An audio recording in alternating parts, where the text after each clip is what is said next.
about speed trap number 2, which happens in the lumbopelvic or hip region. There are two common muscular imbalances to begin with in this particular area. You've got Donald Duck posture, and these are the guys who basically have their butts sticking out way up in the air. They're really hyperextended in the low back, and it always looks like they're falling forward, like Donald Duck.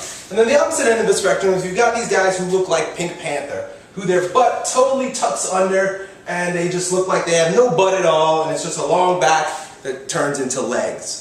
Those are two common muscular imbalances that need to be addressed in order to increase your speed, because if they're not, you're not going to get the full flexion and extension at the hip that's associated with the power of explosion. The first muscular imbalance that's associated with the Donald Duck posture is people who have really tight hip flexors. So your hip flexors, which most people don't know, are attached to your, you can imagine that these are the hips, this is the spine, this is the leg going down. The guys looking straight ahead. The hip flexors are attached to the lumbar spine. So the tighter the hips become from sitting all day long, the more they look like they're in a perpetual sitting posture.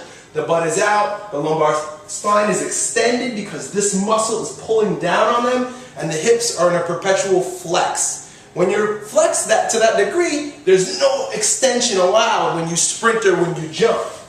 So, like I showed you before, with the upper body, there's a lower cross. And that tends to be having a very tight low back, and these are your athletes whose back always hurt them, and tight hip flexors.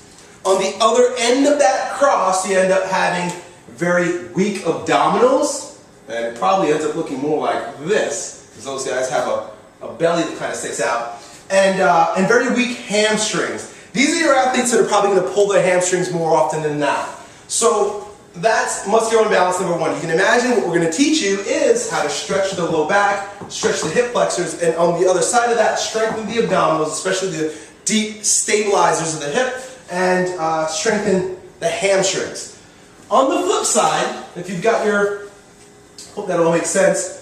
On the flip side, if you've got your Pink Panther posture, these guys who have really flat backs and their butt tucks under, they have really tight hamstrings. These are your athletes that need to stretch their hamstrings. The other guys really shouldn't stretch their hamstrings because they're probably already very long. So they've got tight hamstrings which are like pulling down on their hips. It almost looks like someone's tugging their butt under. Their hip flexors happen to be very open. I'm using the wrong colors here. Their hip flexors tend to be very open. So you've got tight hamstrings pulling down on your hips. Bang! You might even have tight upper abdominals pulling down on your rib cage. So a lot of times they look like this, if you can imagine. The flip side is these of your athletes have weak lower backs.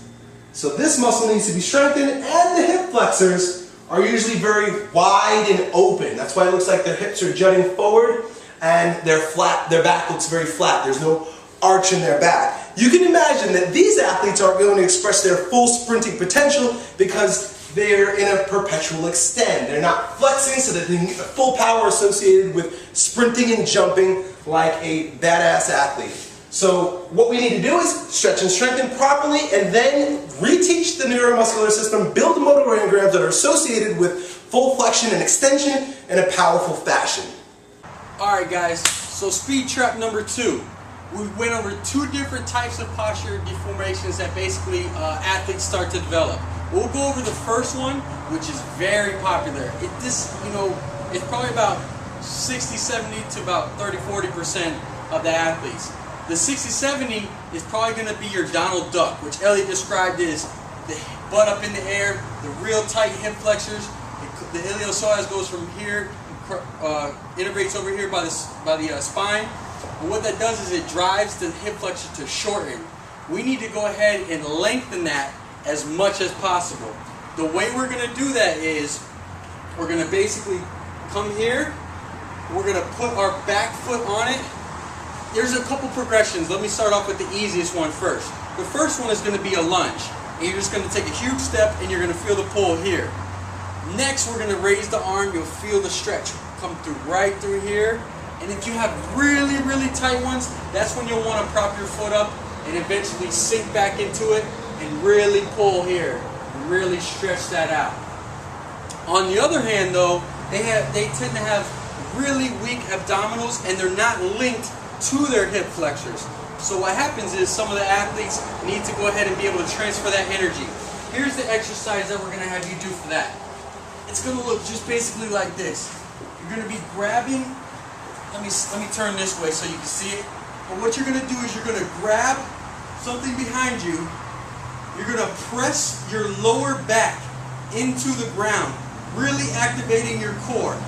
And then from there, you're just going to be coming here and shifting down while you're focusing on your lower back, squeezing that ground. Pretend you have something between your lower back and the ground and you really want to smush it. So what you're going to do is you're just going to come here and bring your heels to the ground. Really, really tightly while your back is squeezing the ground. The next one we had was the Pink Panther. That's when you saw the athletes with no butt. They're really pulled inside. They're really, really tight hamstrings. All we're going to do is something called a waiter's bow. You're going to have perfect aligned posture from the top of your head to your hip.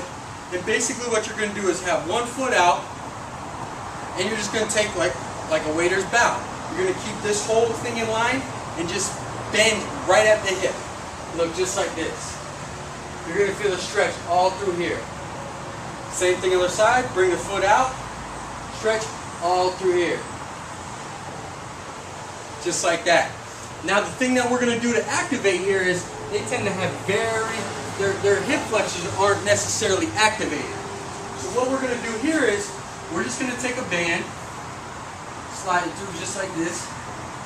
All you're going to do is put it around your ankle. You're going to get some tension going on it. You're just going to stay completely straight. You're going to lift at 90 degrees and then push your toe out and hold it there. You're going to feel it very uncomfortable on your hip flexors, your iliopsoas. What that's going to do is it's going to really activate and recruit the motor fiber, the motor patterns within your hip flexors.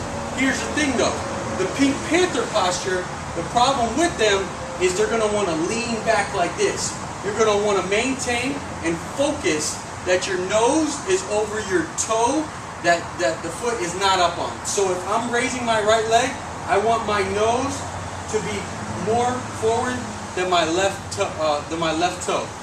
Just like this. See how it's aligned right here? And that's it for speed trap number 2, guys.